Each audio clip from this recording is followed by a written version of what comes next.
Hey fam, it's Gant and Jade, and welcome to this week's episode of the Good Black Podcast.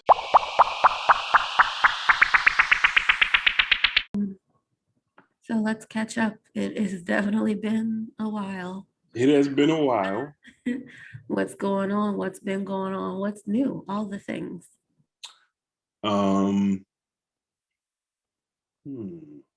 What is going on? It's been a while. So right now we're in summer season for me at work. I think work is pretty much it's mostly the only thing that's going on. It's summer season at work. So right now it's kind of like June is our slow month, but it's not a down month per se. It's just slower than the rest of the year. So we are doing a lot of preparation. This coming year, I'll be chairing a committee, potentially two.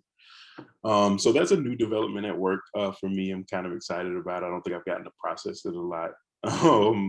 So that's something that's coming up that I'm excited about. Also I'm moving building. So I'll be coming back to a space where I'll be like the senior most person in the place. So lots of changes, movings and shakings and goings on at work.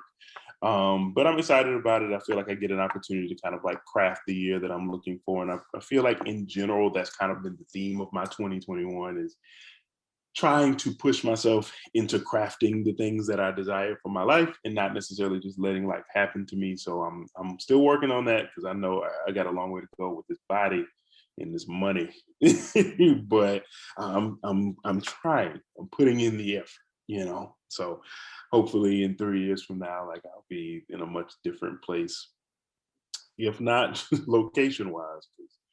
Because America can be better. I'm not going to say America is trash. It just can be a whole lot better. It's pretty trash, but it can also be a lot better. So yeah, processing through some stuff at work and starting to really put some eyes on planning like for a wedding, and that is not scary, just financially scary. It's just like money. But we definitely have seen some really attractive things on Instagram, like micro weddings are a thing. Who knew? Can we just pause here? Yes. I don't want to come off like an old person. Okay. But people be naming things. Oh, yeah. You could just say a small wedding. What's a micro wedding? How is that different from like a small intimate gathering? What's micro? Are we talking like tiny desserts? What's happening? Well, I guess it just means a small wedding. It just means like something. Why can't people just say that? This is the problem I have with the word artisanal. You mean homemade? Artisanal jam? Okay, so you made this at home in your basement, Gail? Cool. Okay. Yes, I think it's just for the Instagram of it all, like. So yeah, that's the culture for you. Influencer culture. Internet culture, yeah. So that's the first place I had ever encountered it. So I think that's probably we're flirting with that because also like, the more people you have, the more expensive it is. Absolutely. So that means everybody listening, you are not invited. We'll see if I get an invite because we about to have a micro wedding. No, it's just going to be intimate. It won't be like infinitely small. Micro wedding. Love it. Oh my God. Yes. So we're planning and then we're really just starting having discussions about that and what it's going to look like and how that's going to feel. And figuring that out and also making sure, that we are doing our own self-work and being prepared because we want to have a nice wedding, but we would love to have a long lasting and happy, healthy marriage. So marriage first. I'm all here for that. Yeah. That's exciting. Hey, what's up with you? What's new? Oh my gosh. Yeah. What is up with me?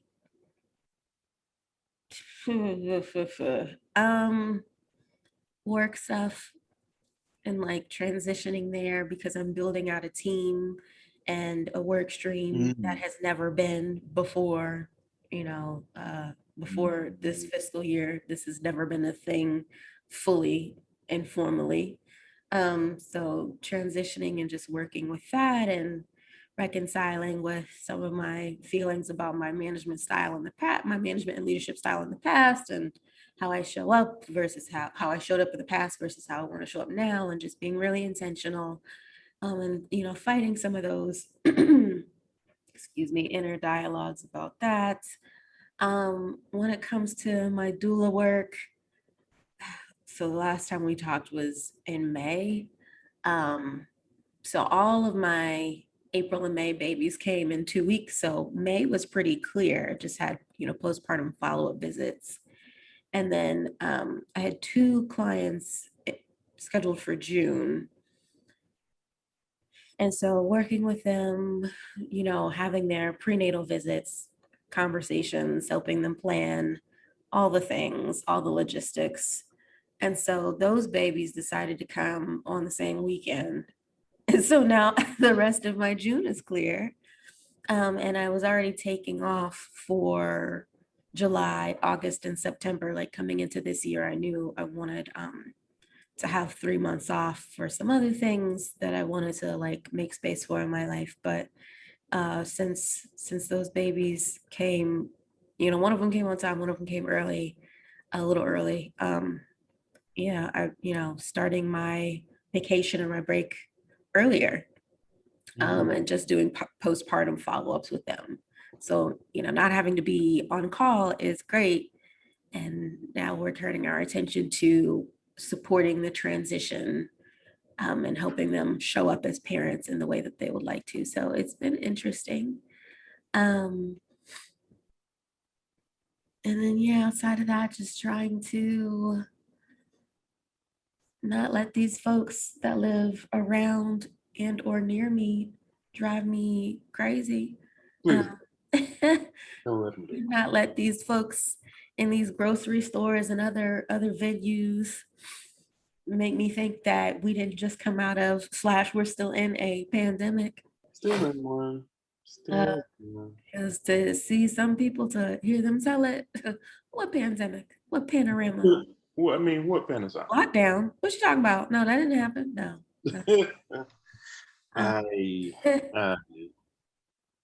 Our people.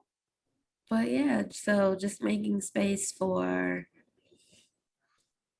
like, I'm in this moment of kind of closing some things down, making space and making making plans for time for creativity, time for rest.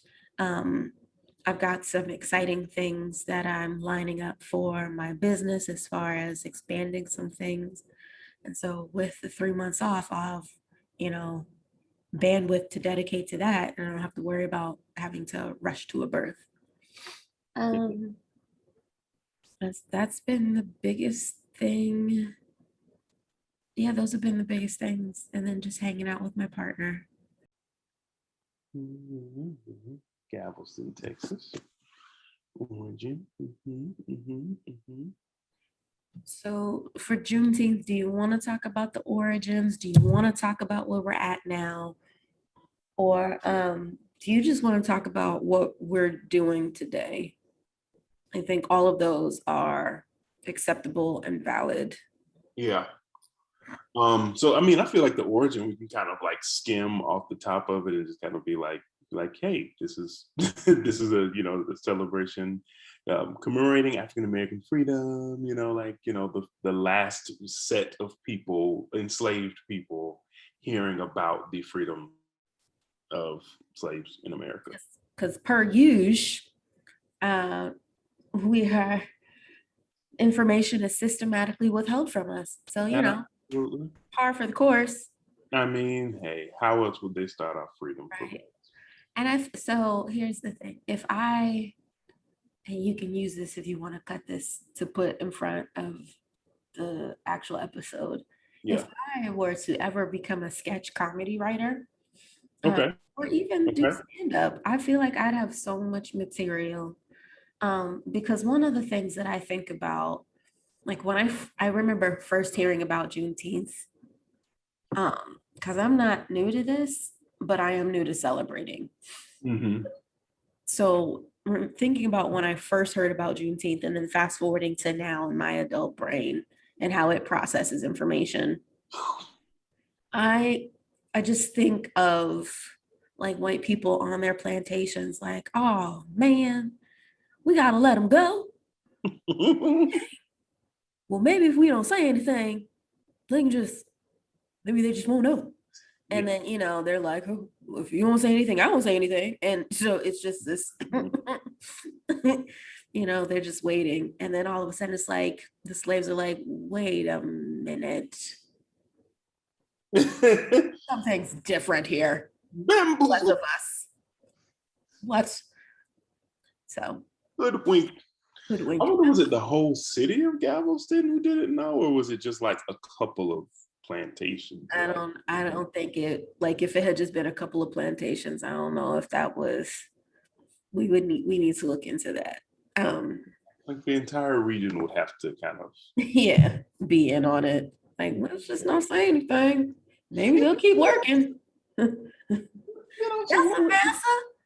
Good morning, massa. Oh. Good day. Yes, it is, Jim Bob.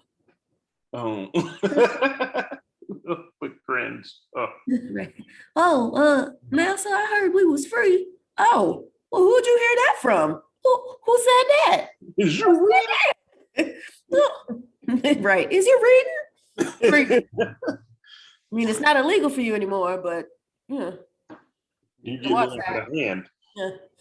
Over here with your intellectual ability. Right. Racism. Oh yes. Where does it not hang its hat? Right. Oh, goodness. This country is trash. It has been for a while. Oh. To think I was trying to keep from crying. Oh, don't we all? Isn't that just the way we do things? Okay. Oh gosh. Do we have what we need to start? Okay, and as an aside, before we actually get started, I can definitely see you being, like Francesca Ramsey / Toni Morrison. I can see. I see that. I appreciate that. We'll see. Yeah. See what life takes us. Yeah, I'm willing to accept several things from the universe. I'll need to screen them first, whatever these things are, but I'm willing to accept them. Yes. I too, I'm thinking about so much stuff. We're going back into a catch up, but I'm thinking about a lot of stuff lately. I was just like, I feel like I would sooner rip off a toenail before I go back to school. And then I also feel like maybe I want to do a second master's in something that's a little bit closer to my heart, like maybe some other education. Water basket weaving? No, not that. Have you watched High on the Hog? Not yet. I'm saving it. I have to be in the mood for documentaries because that's like intentional education. I agree. And sometimes it takes me anywhere from 3 to 6 months after it is culturally relevant in order for me to watch a thing. Fair. I have yet to watch Tiger King, and that was like 17 years ago, pandemic time. At this point, I'm like, oh, I really don't need to. I think I heard enough from everyone else. And the fact that as a unit, as a society, we in America sat and watched this, myself excluded. I just, once again, we are trash. There was no need. We have no room to talk about anybody else's TV. No room. Yeah. But I heard High on the Hog was good. It is. It can be heavy, but it's also like there's definitely like joyous pieces in each thing. And I don't know if that's just because I think it's like, Black Americans, you kind of are always looking for those stories and kind of like looking for, well, some of us are always kind of looking for those like connections, to that place of origin. I don't know exactly why that is, but I feel like the things about it that are joyous at the beginning, and I've only watched until like episode 3, so I still have some more to watch. But Yeah, but so a lot of it's like, oh gosh, wow. Like it's like, oh my gosh, like it really is like there are really some feel good moments in it, and some not so feel great moments in it. And I do feel like I feel like it's a really honest um doc, because there are some pieces in there that are also like,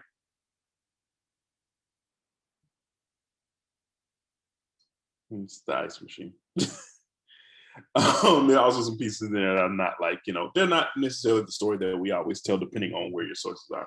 But anyway, I feel like it's a good thing to watch if in the future, in the next 6 months, if you feel the need to double back. Yeah, it's on the list. That one, and I think it's in my mother's garden and my grandmother's garden. I can't remember the title of it.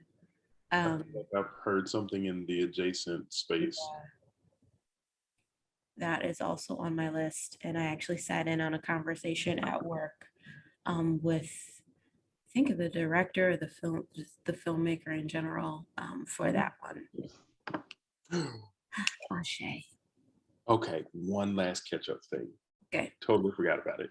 A couple of weeks ago, we follow we follow a is it Podcast in Color? I think it is, that shared an online happening of sorts, and from Acast, which is a podcasting app.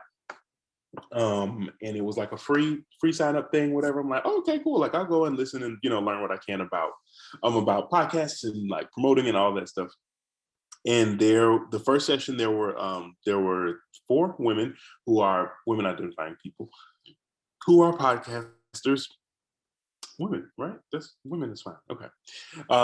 Who are podcasters, and I can produce shows and different stuff. And so they'd spoken, and there was a follow-up, which I didn't know. I thought it was just like a 1-session thing. So there was another session after that. Log into the session. It is DeRay McKesson, Brittany Luce from The Nod, if you know that show. Barry Sick, who is the owner and operator of Podcast in Color, and there's a 4th person whose name it escaped me just now, but I didn't know her prior to the thing. But I was like, I'm sorry, because these are like heavy hitters, excuse me, in the podcasting game. Yeah, like Brittany coming from like For Color Nerds, and then like transitioning to The Nod with her co-host Eric, and I was just like, I was definitely standing out in that moment. I was like, I didn't know that y'all were gonna be on here. And DeRay, obviously, from all his stuff. Oh, yeah. His is another really great podcast. It's one I listen to. Yes. For my extra woke breakfast.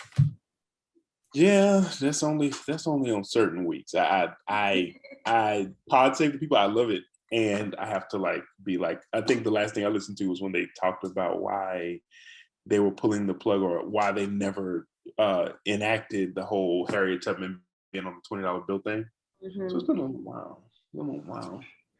So speaking of Harriet, gosh, did you see people are not people, one person posted, so it's a screenshot of a tweet from last year leading up to Juneteenth. And see how I'm going to segue us here? Here we are. And this screenshot says, y'all leaving out some milk and cookies for Harriet Tubman tonight for the Juneteenth. So, I love us for real. And also, girl, bye. What? Wow. But also, once again, sketch comedy, that could be how it worked. That could be how it worked. Yeah, we are always, listen. Oh my. Okay, I'm not gonna get into that theory because we rabbit hole. But if they had only left out some milk and cookies for Harriet, then they would have found out sooner. Oh, they were free. I'm tired. I'm not laughing because they were enslaved. I'm laughing because this is ridiculous. Yes. But that tickled my soul. That is funny, and it really shouldn't be.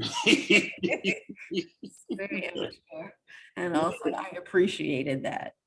That is funny. So much stuff on the internet. Excuse me.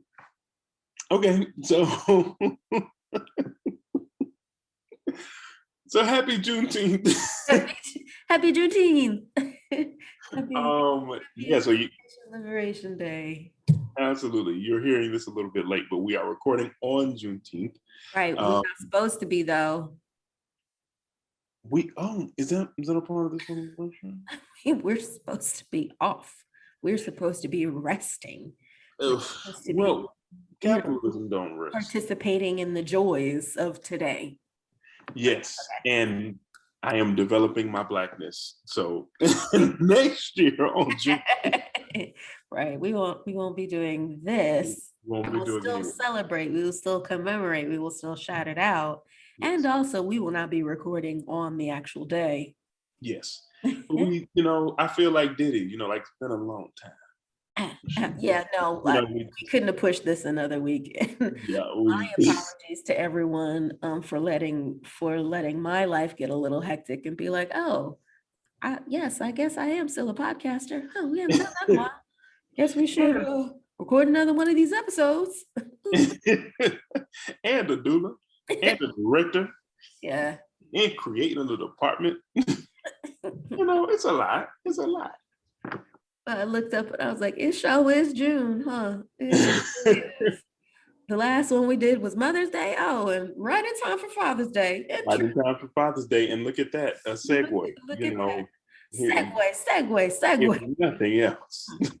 we haven't lost it. We have not lost the ability to segue. So in addition to that, Father's Day has just passed. So happy Father's Day to the fathers out there who may or may not be listening. We know our demographic, but you can tell your Father's Day on behalf of us if you would like.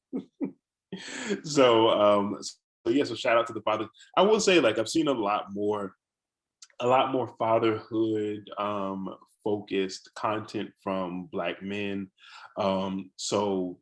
Major, shout out to the Black fathers who use their fatherhood as their platform. LaGuardia Cross, Belief in Fatherhood, DeVal and Kadeen Ellis have their kind of family things showing. And I saw a Black fatherhood panel or some sort of gathering of Black men who are fathers, but also in Hollywood.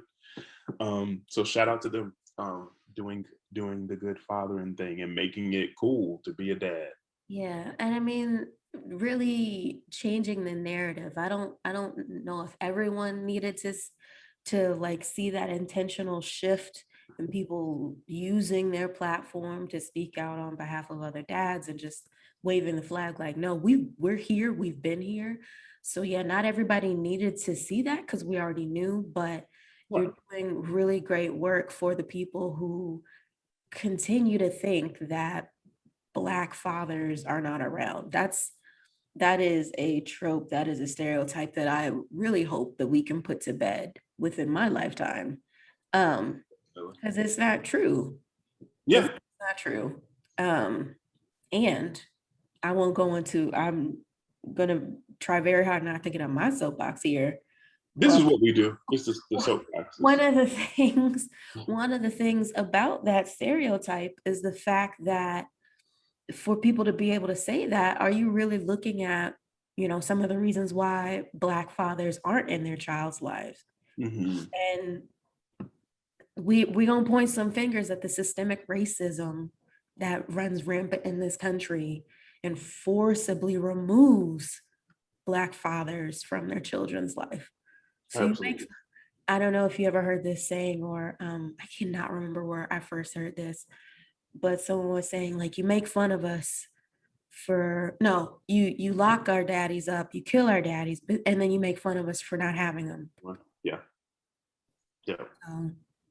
I love to see the fatherhood focused content, like Black dads specifically, just being with their babies. Mm-hmm. It can be really revolutionary, and also at the same time, that's what you're supposed to do. Right. And so like holding both of those things at the same time, but I love to see it. I celebrate it. It makes my heart smile. It's also like, as someone who is heterosexual, to see a Black man take care of his own, it's kind of sexy. Yeah. Kind of sexy.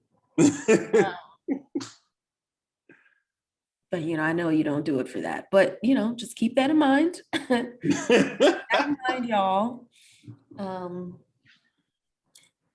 Yes.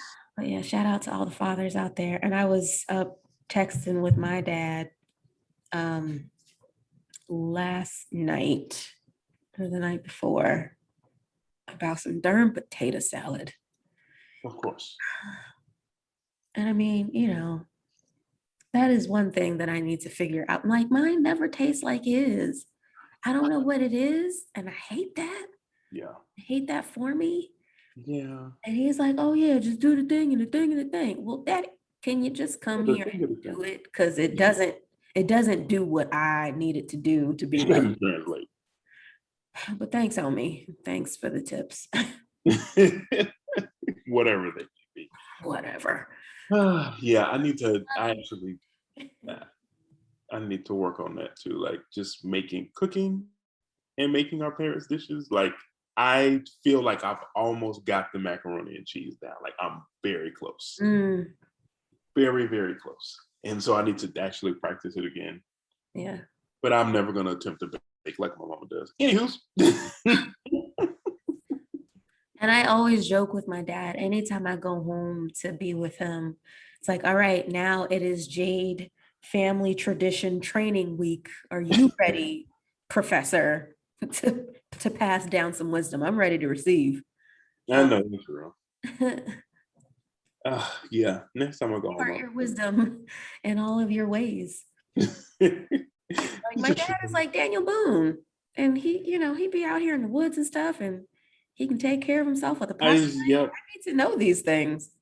And he thinks I'm playing. Yep, yeah, definitely useful. Like, absolutely. They had a thing last week where, like, the men were invited down. They were working on, on Granddad's house. Great granddaddy. Mm-hmm. Great granddad's house. And I was like, my intention was to go, and then I realized like I had a thing afterwards, and I was like, oh, I probably don't need to be around as many people right before.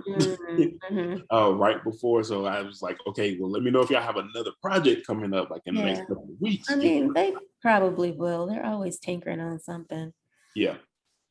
So I was like, yeah, I need to kind of learn how to do that. Like, I could rebuild a porch. I just have never had the opportunity or the lumber to do it. Right. When would I use these skills at my desk?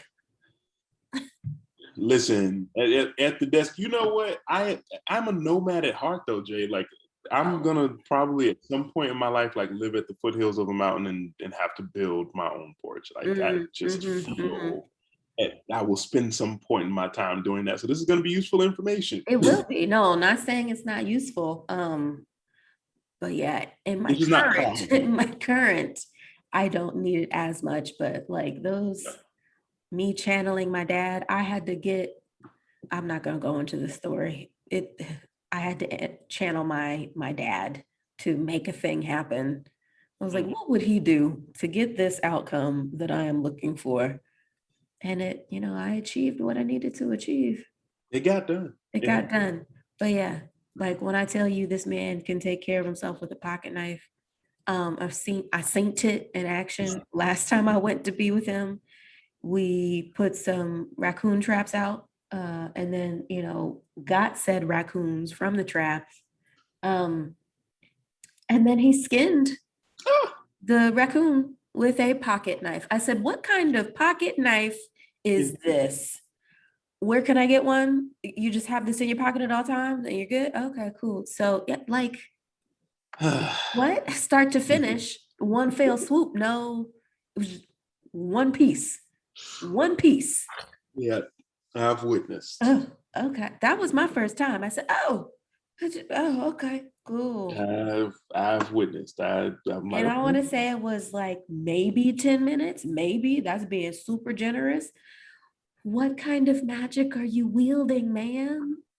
He's gonna be ready for the race war. Oh, That's absolutely. I tell people all the time, if anything pops off, I just need to make it down to my daddy and I'll be good. Mm-hmm. So We're gonna figure like that is the destination. I just need to make it there and I'll be set. No, gosh.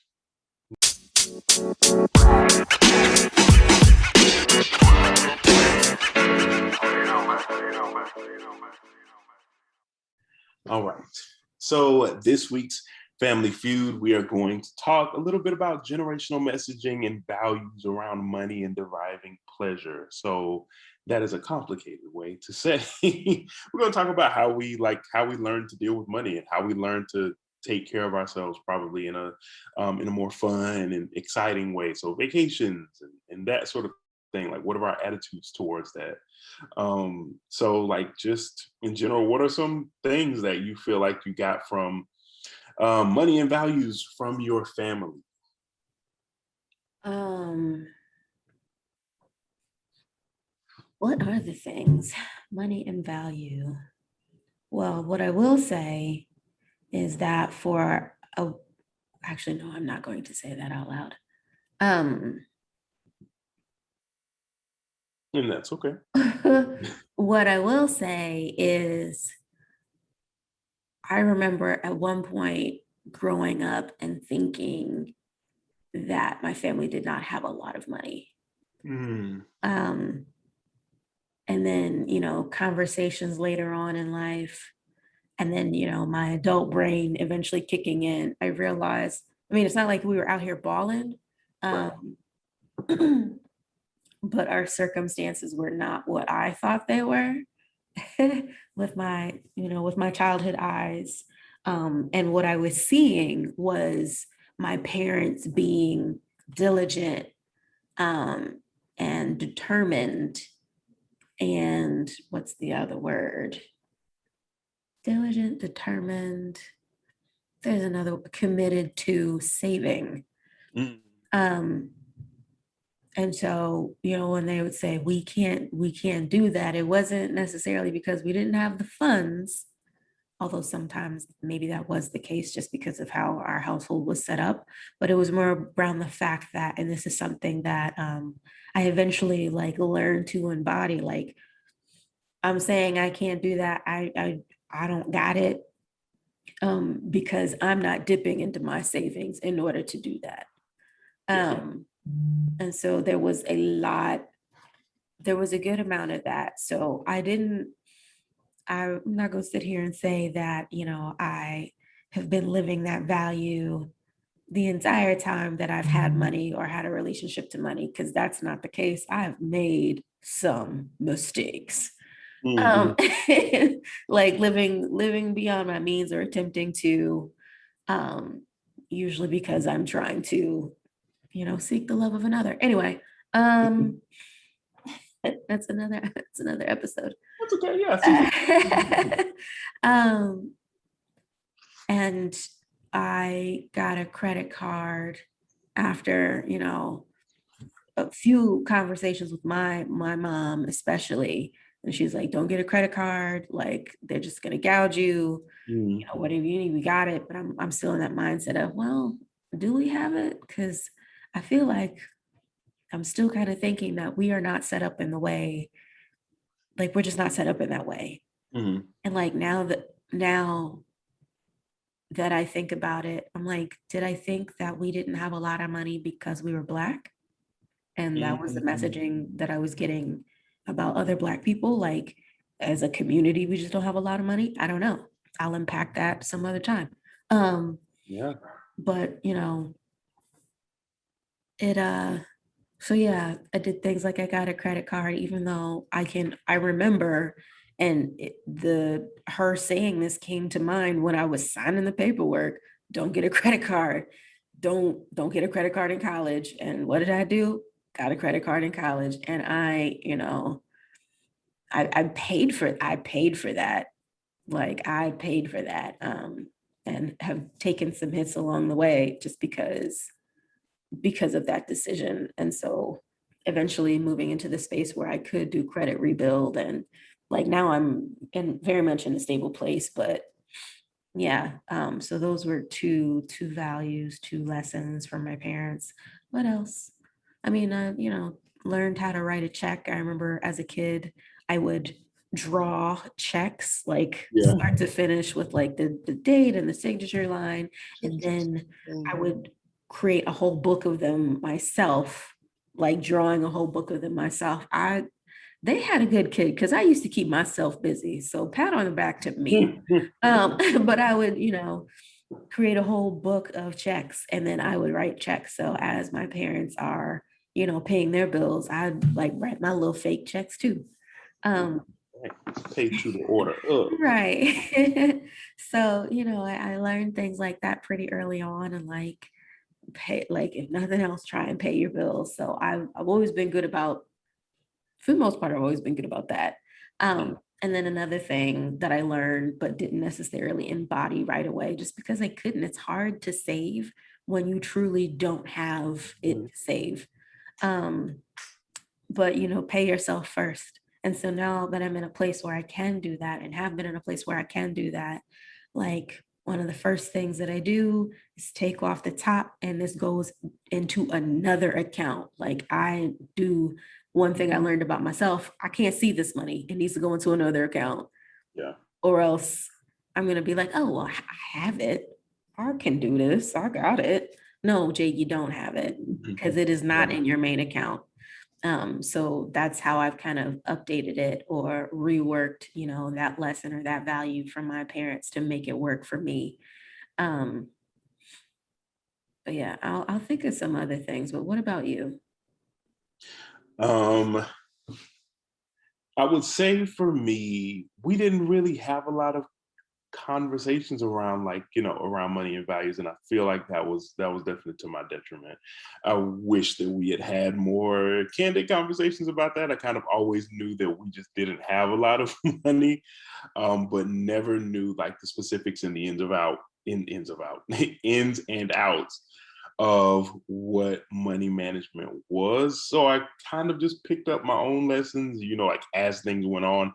I knew that bills needed to be paid. I knew they needed to be paid on time. I knew I needed a job in order to pay said bills. Once I acquired those, and oh my gosh, my mom was like, she was being herself, which is like quiet and passive aggressive, and you're not quiet, but passive aggressive, and Well, dang. she was. She was, and I'm gonna tell her about it as soon as this comes out. When I went to the bank to get my first checking account, was yes, I feel like it was my first checking account. When I went to the bank to get my first checking account, like they also were offering me a credit card. I was just 18. And in my mind, I'm like, okay, I've always and by this time I had already been working for 2 years. Yeah. I'd already been working for 2 years. So all the money that I was managing, I just managed my money in cash. I never had a debit card or a credit card. And so they're offering me this card, and I'm like, and the people are like, are you sure? You don't want to get started? You get started building your credit early, da da da. And I'm like, I mean, okay. And my mom was like, are you sure about that? She's like, you will need to, you have to pay this money back. Like once you use it. I'm like, I've never even used a card. I always deal in money. So I'm like, I don't anticipate that I would just be swiping this, card crazily. And I absolutely did. I absolutely did. Ran that card right on up. And it's I think it's just at that point. So here's the thing about development of the human brain. That prefrontal cortex was not established. It's not there. So you're not thinking long-term risks. You're not taking assessments like that. I have money in my pocket according to the paperwork that I signed. So yes, I'm a swipe. I see something. I like it. Technically, I got money. We will worry later about how I need to pay this back. Yep. That's how they get you. That's how they get you. Yep. And it's hard. So that's exactly what I did. Ran that car right on up. When they increased the limit, ran that up too. I mean, it was bad.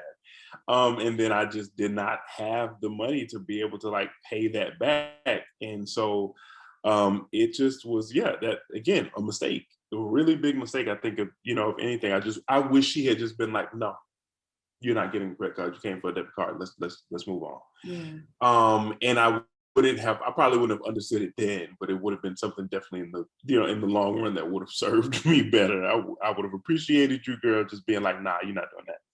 And good day. We'll talk about it later. You can, figure out something out down the road. But, it definitely delayed me in some stuff.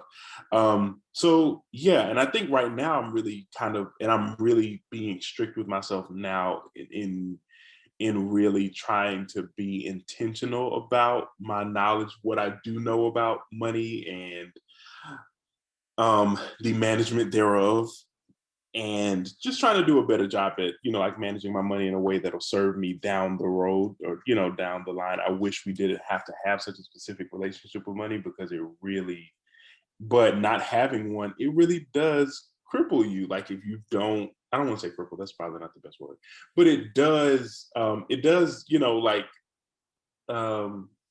enable you to, yeah, yeah. in a lot of ways that are, in our society really important. I would say in most societies really, really important. Knowing about money and knowing the ways in which it works. Like I'm learning a lot about like passive income right now and just kind of trying to figure out those other ways of like creating streams of income for yourself that aren't also like time consuming, because who has that? Excuse me. And just so many stupid stories that you hear about people. Like, I mean, one thing, it was like, I was reading like yesterday, it's like, oh, this 25-year-old makes $4,700 I can't, no. in passive income. And like, I'm like, okay, so how did he get there? Right, Oh, I can't, I just scroll right past those because yes, what you're not he gonna did his do. first investment property when he graduated college. I'm sorry, girl. How many people have the opportunity to even do that? Right. Or the access or the resources to even start even thinking about that? Like people can't buy themselves a big chicken, let alone talking about they're going to invest in a rental property. Yeah. Like, is it crack? Is that what y'all smoke? Because like the dumb, unattainable things that they dangle in front of you to make you feel like you can achieve this. Or that like, you're supposed to.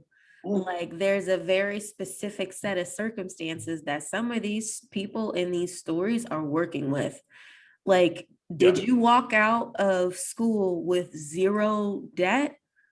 Yeah. Because if you did not, then some of the stuff that they're talking about is not attainable. Are you able to cut corners in certain way? Do you have like other streams of passive income? Do you have a family inheritance of some sort? If the answer to a lot of these questions is no, or depending on what the question is, yes or no, then no, it's less attainable for you. And so you got people out here feeling like they're a failure because they weren't able to save their first million by 25 by skipping Starbucks or whatever ridiculous metric that you got out here.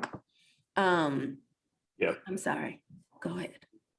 No, it's okay. I mean, like, and that's absolutely true. And it's like there are articles and, and all these things, like, when it talks about money is that, there's like, oh, all you have to do is do what, Darren and, and Shanine did. Right. And live at your parents' house for 5 years. Because they don't really talk about that. They don't get into that. Right. It's like, and save every dime you ever make. You're never going to be able to eat out. You're never going to be able to go on vacation during these 5 years. But after the 5 years is over, 5 years, yeah, you'll be completely free of it. And it's like, we should not even be in this place. And I was having a conversation with my sister yesterday, and we were just talking about money and, like, and all of these things. And I was like, I was like, what is infuriating to me? That the credit system as it exists today is as old as I am. We are the same age. And I was like, so you mean to tell me that y'all have been like just rating people's lives and likelihood and ability and really severely impacting people's ability to acquire or sustain wealth based off of this system that, again, has only existed as long as I have been alive? What about all the people before that? What were they doing? They're Buying houses for $10,000. exactly. And oh gosh, don't even get me started on housing inflation right now. But I cannot. I cannot. cannot get into that. But the financial system in this country is complete hot, flaming garbage. It is not designed to sustain the people who live in this country. And as long as we continue to perpetuate systems that are not built for anybody's equity, except for people, equity or comeuppance, because I like that word. Um, outside of people who have already have the means with which to come up, like it's just going to continue to be that, and it's just that is really challenging to feel like. I mean, like, and you can absolutely learn about about money and about and about obtaining and sustaining wealth, but it's like if you don't come from money and you do not start making money at a very young age, like yes, you need to get out there. You need to teach your child how to, how to monetize a lemonade stand. Because if not, they're not going to genuinely be prepared to create a life for themselves from which they don't have to vacation. Like and it's just impossible. Like it seemingly is impossible to really get to a space where you either have work, and then that brings you over to work.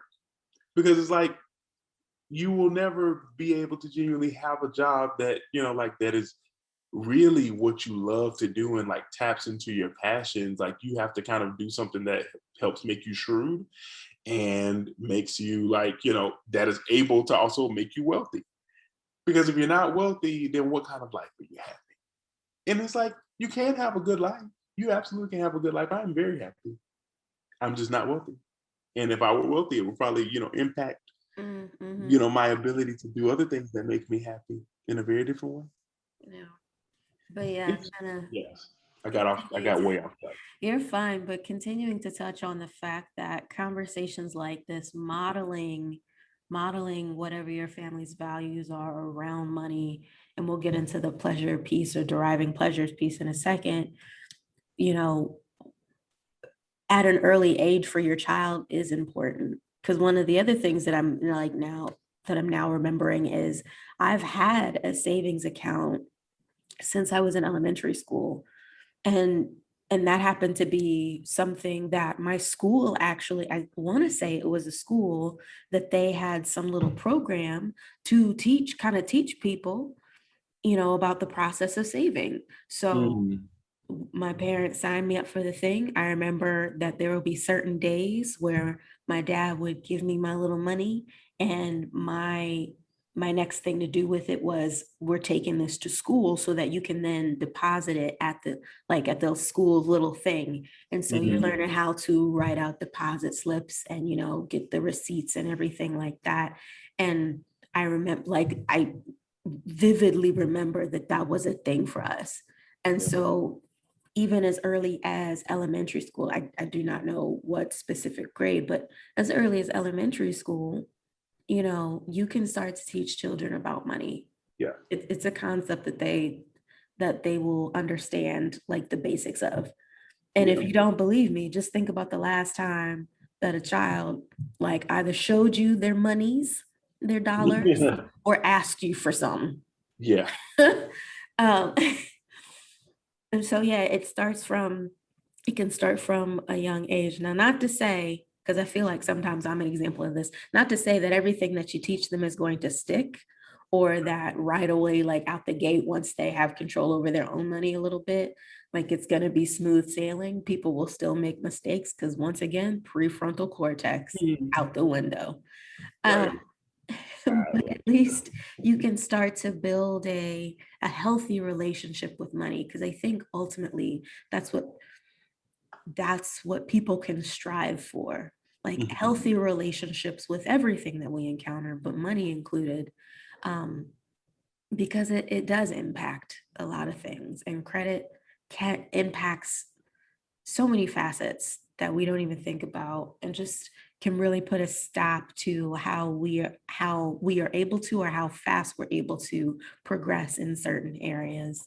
And one of the other things, so yeah, I've had like a little savings account. So eventually closed out the savings account and then transitioned that money over to the one of the banks that I have had since then. So anytime I get on the phone with these people, they're like, oh, thank you for 22, 20, however many 20 plus years of, banking with us. And then I've had a few people ask me like, well, Miss Hillary, how old are you?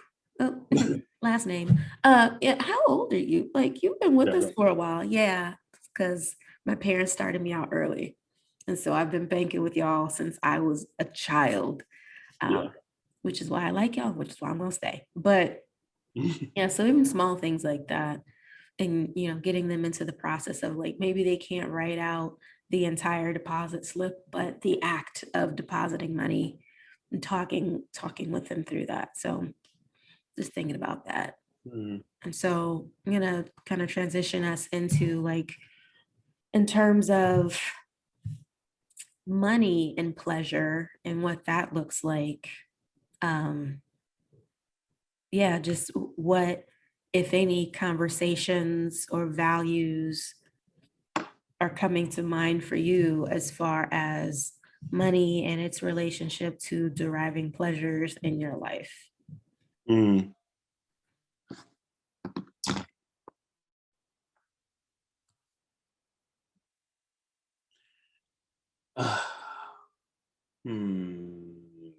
That's difficult.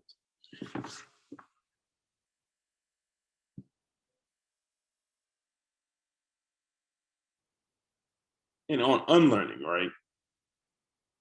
Yeah. Mm. Yeah. That is difficult. I think, oh, you know what? I think the first thing I'm unlearning about money and pleasure is that like you don't talk about it. Mm-hmm. Um, It's not polite conversation. Talk about yeah, it. It's not. yeah, like I mean, and not even necessarily like with like I would say I guess external company, but like within your house, like I'm finding it more important to like have those conversations and be honest about like okay, so like what did you make this week? What did you make this week? Like let's talk about that. Like what can we afford to do? Like can we afford to go to go out to eat? Go on a date night, or we need to do a date night at the house and have some popcorn and some candy and whatever. Here at the house, like where's our money going so that we can focus it on pleasures. We can focus it on going on vacation. We can focus the money on doing these other things that do bring us joy and make our lives like exciting and fun without kind of shooting ourselves in the foot. Like the excitement has to be bigger than just us being able to go out to eat. Like can the excitement be us planning a trip to Fiji next year? But if we plan a trip to Fiji next year, we're gonna have to do 2 less brunches this month. Yep. Oh. So So where's the trade-off or sacrifice or whatever you'd like to call it in order to attain the thing? right. So I would say that's the biggest thing is like learning to talk about it, having honest conversation about exactly what our expectations are around pleasure so that we can then make our money work for those things. And then also unlearning that like you do whatever you do to get your pleasure. You do whatever you need to do to attain pleasure with your money, because you then start doing things with your money or at the very least your access that harm you in the long run. So, and I say that to say like, oh, okay, well, oh, I don't have the money on my debit card to buy I don't know, to buy these shoes, but I do have it on my credit card. And it's like, yes. And if you don't know that you can pay it back immediately, or let's say like within the next month, do you need the shoes that bad? Right. Yeah. Wait, like just because I don't think well, let me say this, financially, currently, I am not at a place where that is a feasible thing. I do know that wealthier people kind of live off credit cards. It's like, oh, well, I know that I can spend $5,000 on my credit card this month because once X, Y, and Z check comes in, I will be able to pay that off 3 times in 2 weeks, in 3 weeks, or at the end of the month. That's kind of like, I've heard that that's how wealthier people kind of navigate wealth, because it doesn't come in the same way Right. that working people's money Yeah. comes. It's not like the bi-weekly paycheck for them. It's like, oh, well, I know that. So like, for example, like a real estate mogul, I wouldn't even say a mogul, but a real estate person. Like, yes, you get the commission, you get a $40,000 commission. It's just going to take 3 months to come in. So then but then it's okay for me to live off the credit card until the $40,000 comes in, because the $40,000 is cash. Like, that's liquid money. I just put that on there when it gets here, and I know it'll get here eventually.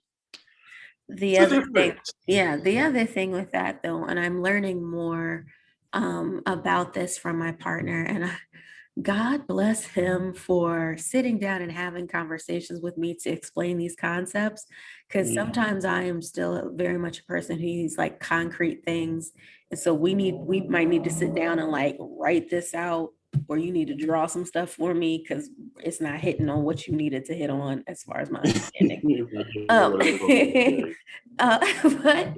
and that's just the thing. I know that's a thing for me. Sometimes it takes me longer to process information, but when it comes to like living off credit cards or living off credit, that is also, there's a certain way that you're able to do that, and sometimes it's actually preferred because that shows to lenders that like the credit score is just basically a barometer of like, how trustworthy are you? How able are you to pay things back? What is your reputation as far as paying things back when you're supposed to?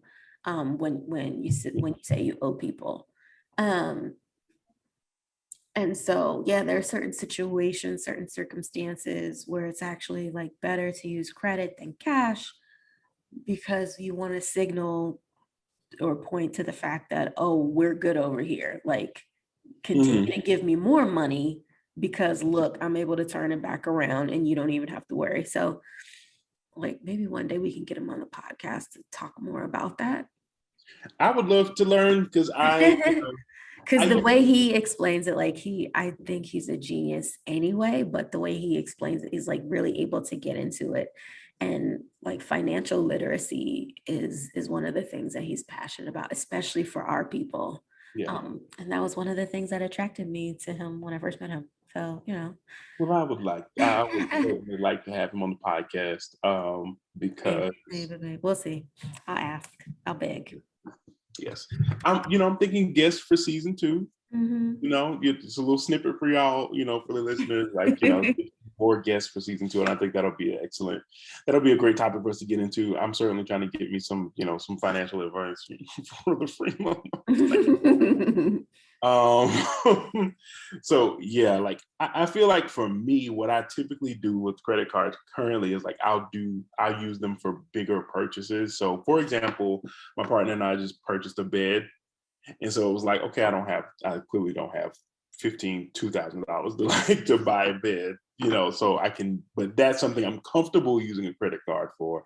And I have to get uncomfortable using it for the $12 as Zaxby's, because I didn't have the cash. Yep. So yeah, that is the type of thing where, yes, that's an acceptable thing to put on your credit card, and you're able to pay that back over time. Yeah. So yeah, like that makes a little bit more sense. So yeah, so I'm just trying to work around that. And then also now, so like once I feel like I have a good understanding of like, using my credit cards and credit wisely.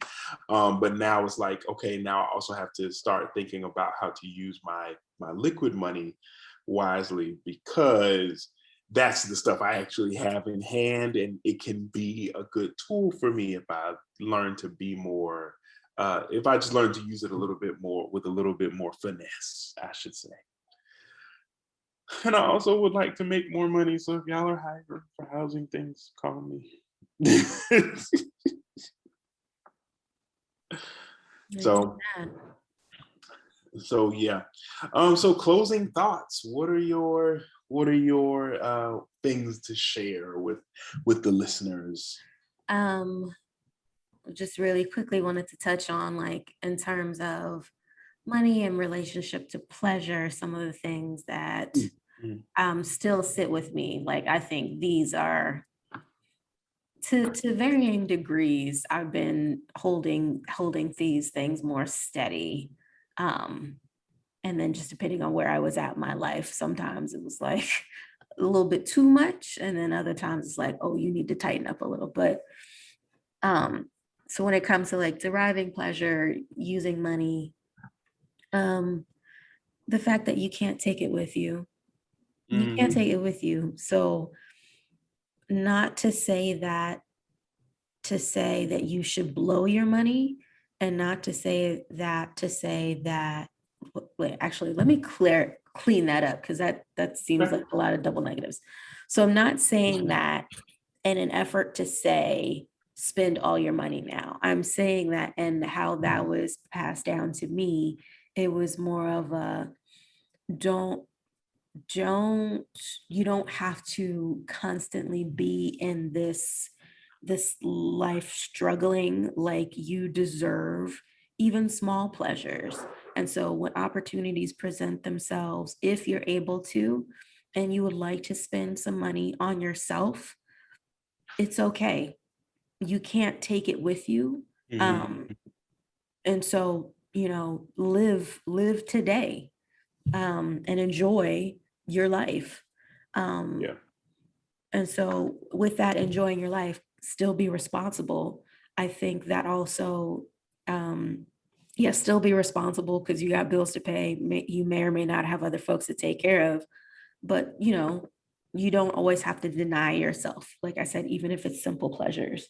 The other thing with that statement is that, in saying that you can't take it with you, I think another thing to kind of tack on is, and it would be nice to leave some behind for future generations. Yeah. um so yeah, you can't take it with you. Enjoy your life, like, live your life within your means, have those pleasures, and also consider generational wealth. Like, you could be the starting piece to generational wealth for your family.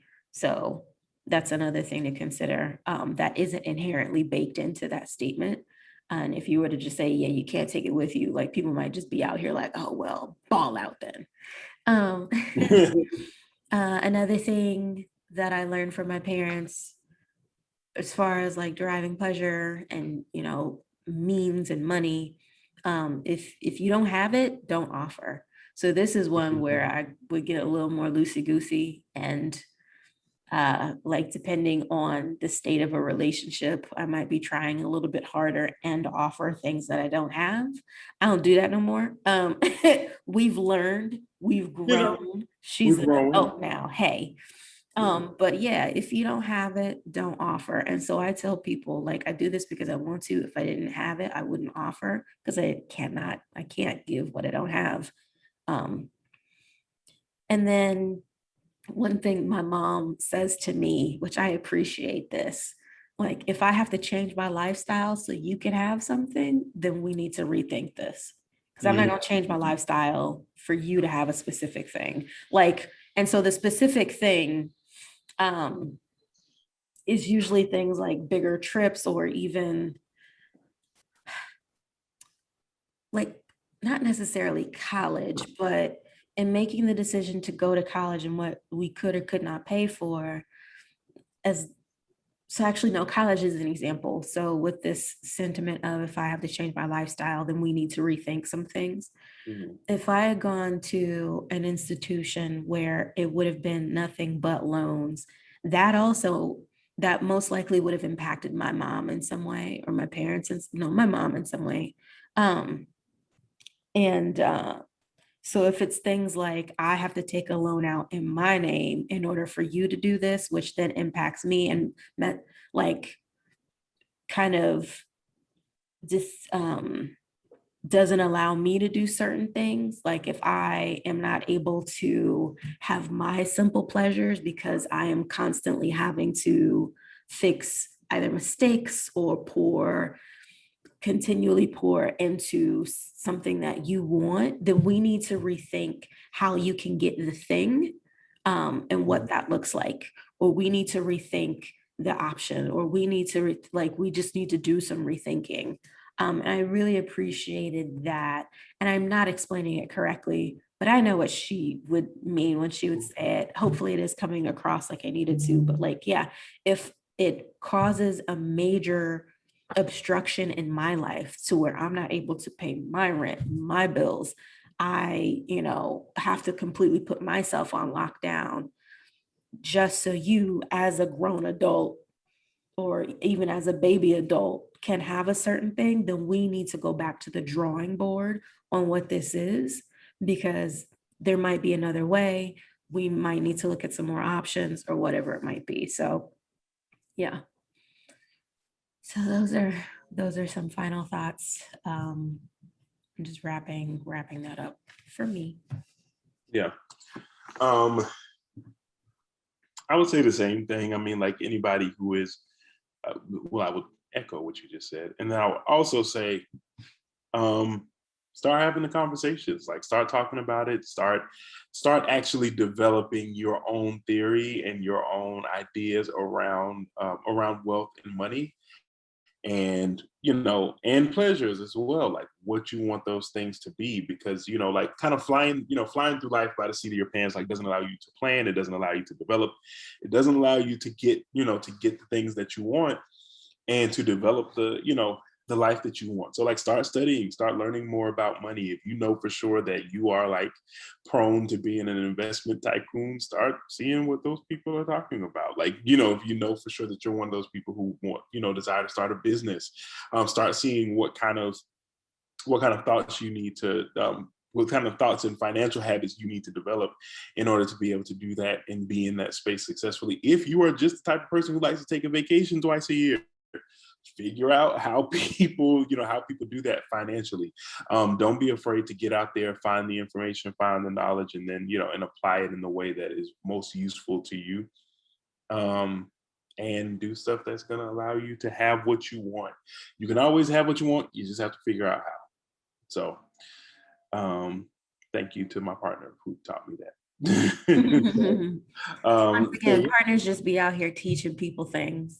Partners be out here partnering, which is why it is so great to call a significant other a partner, because if they are a good one, they are actually going to be helpful to you. They will help you build, they will help you learn, they will help you grow. Even if it's not like your forever person, like you should be learning from the people who you are in relationship with. And they should be sharpening you in some way. And vice versa. Absolutely. Be out here getting sharpened and you just like, all right, well, you good? All right. It's fine. All right. Yeah. You came to me whole, so. Right. I don't have anything for you. I need to ask my partner that. Am I helping you, girl? Yeah, I mean, that's a good question. That's a good check-in question. Yeah, you're right. All right. So that's it for the Family Feud. So, all right. So love letters for this week, Jade. So y'all, I'm sorry. I don't have a love letter for this week. What I will say is that your homework for me is to just take this next week to focus in on yourself and identify for yourself what you need to work on. I trust you as a human being to know what you need to do in order to take yourself to maybe that next full step, or maybe that next like pivot point or half step. But yeah, I ain't got no love letter this week. I'm sorry, y'all. Okay. And that's okay. That's okay. So for my love letter for this week, to all the single people out there who one day desire to have children, or if you are, partnered up and you desire to have children, go to therapy. Do your self-work so that you don't end up raising another generation of broken and traumatized people. There are a bajillion things that you can do and that you can talk about and that you can develop your ideas on through therapy and through counseling that will help you be a better parent in the future once you have a good handle on who you are and how you are and why you are the way that you are, so that you don't have to perpetuate those same things over and over to generation to generation. I think therapy can be, breaking generational curses. A lot of Black people, a lot of us like go to church, and that's our way of kind of like getting the things through. And, we learn about generational curses, but I don't think we learn all the possible ways that we can break some of them. So some of them are like, your inability to talk about money, your inability to have a conversation that might be contentious without yelling, your, any number of things you can really work on and work through for yourself, for your future children, if you intend on having children. And also, maybe you don't want to have children, and that's something you might need to work through in therapy. So just encouraging that. Just, I know for myself, like that's something that I'm looking into doing, lately, is getting into my own therapy and figuring out my stuff so I can be a better version of myself for whomever I may encounter in the future, whether they are children or coworkers or obviously my, my partner. So yes, go to therapy, fix yourself, work on yourself. Not to fix yourself, because you're not broken. You just have things that you can learn to do better at encountering in your life. That's it. Right.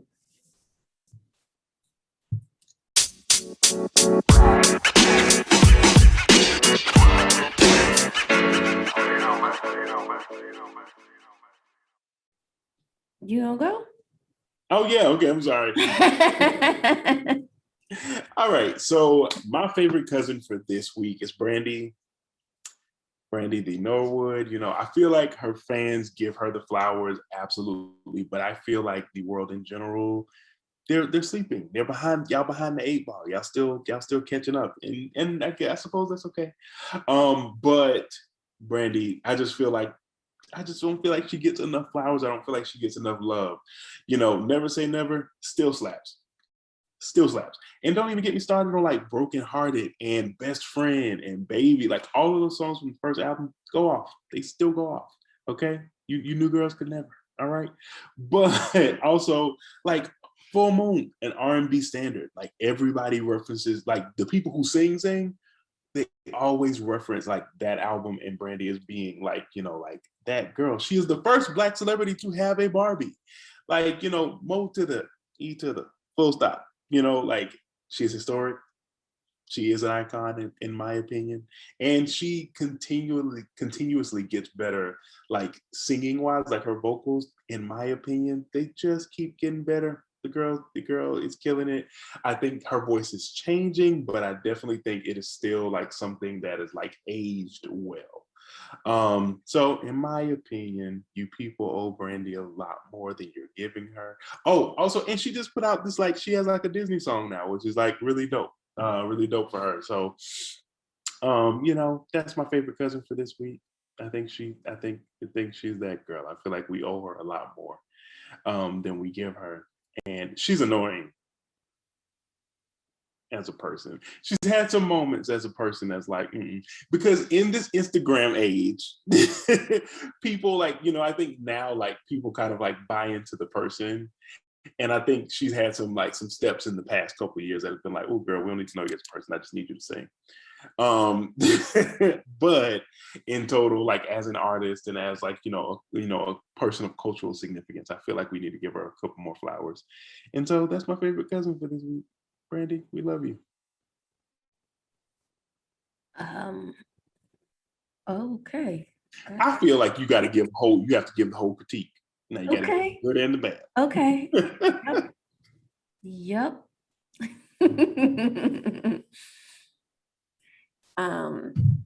So my favorite cousin this week, I actually have technically three.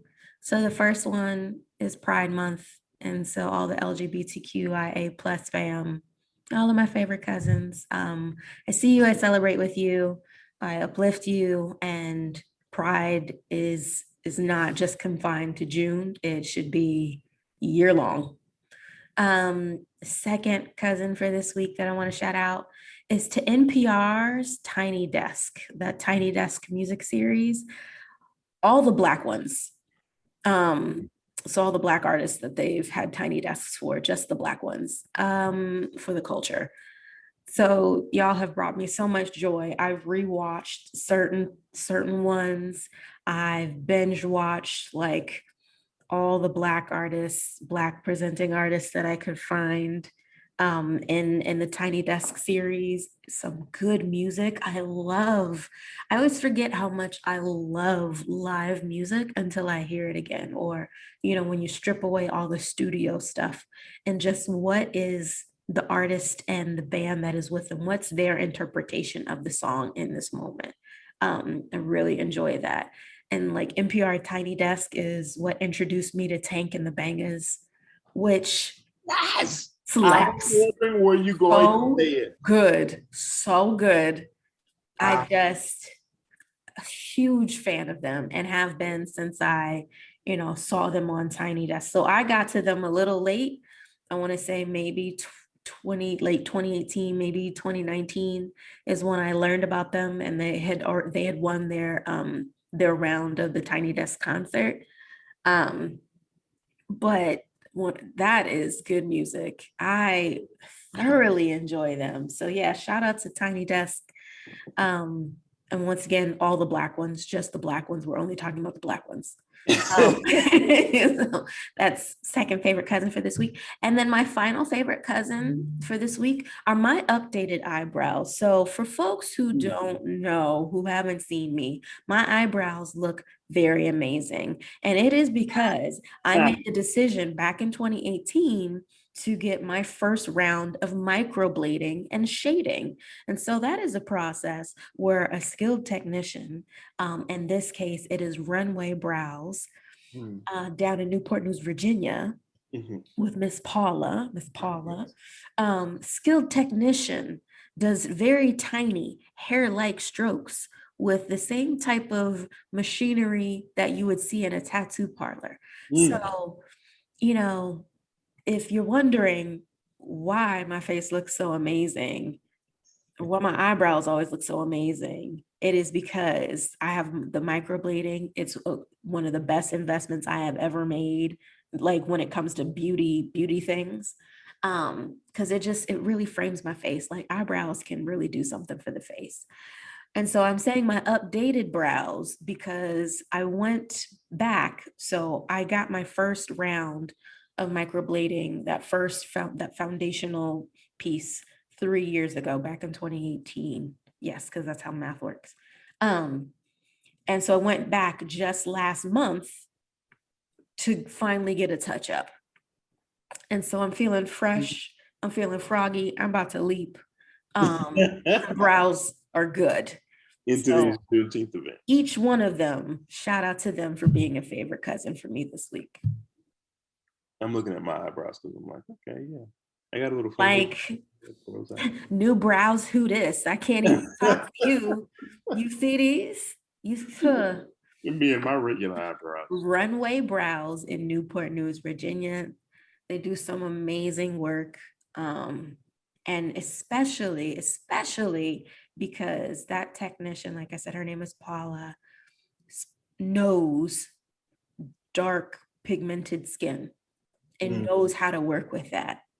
And so that is something to look out for, because everybody's like, oh yeah, I can do brows, I can do your microblading, but can you do it on my skin? Are you taking like this specific care and attention to the detail of how Black skin ages, what that looks like, how pigment shows up?